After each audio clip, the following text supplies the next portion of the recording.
மக்களே இப்போ பாருங்க, வானகரத்துல இந்த கொடுவா மீன்லாம் இருந்தது. இந்த கொடுவாலாம் வந்து பார்த்தீங்கன்னா, பெருசுலாம் வந்து ரூ. 600. அதுவே சின்ன சைஸ்லாம் வந்து பார்த்தீங்கன்னா, ரூ. 550க்கு இருந்தது.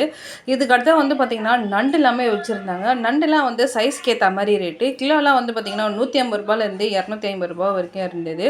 இந்த மாரி வரி நண்டு, அதுக்கப்புறமா வந்து பார்த்தீங்கன்னா, இதிலேயே பெருசு, சின்னது அந்த மாரி இருந்தது. அதுக்கடுத்து தான் வந்து பார்த்தீங்கன்னா, இந்த பெரிய சைஸ் வாவல் மீன்லாம் இருந்துச்சு. இதெல்லாம் வந்து பார்த்தீங்கன்னா, கிலோ வந்து ரூ. 600. இந்த மீன் சாப்பிட்றதுக்கு சொல்லவே தேவையில்ல. ஒரே ஒரு சென்டர் முள்ளு மட்டும்தான். செம சூப்பராக இருக்குங்க. ஃப்ரை பண்ணி சாப்பிட்டா வேறு லெவலில் இருக்குங்க. அதுக்கடுத்தா பார்த்தீங்கன்னா, இந்த இறாலாமே வச்சுருந்தாங்க.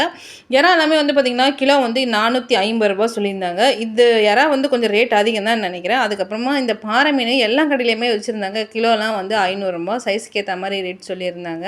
மீனுமே கொஞ்சம் நல்லா ஃப்ரெஷ்ஷாகவே இருந்ததுங்க. அதுக்கடுத்தா பாருங்களேன், மடவை மீன், இந்த பெரிய சைஸ் மடவை மீன் எல்லாமே கிலோ வந்து ரூ. 600 சொல்லியிருந்தாங்க. இன்றைக்கி வானகரத்தில் மீனோட ரேட் அதிகமாக கம்மியா அப்படின்னு மறக்காமல் கமெண்ட் பாக்ஸில் சொல்லுங்கள். மீன் அடுத்த ஒரு வீடியோவில் சந்திக்கலாம்.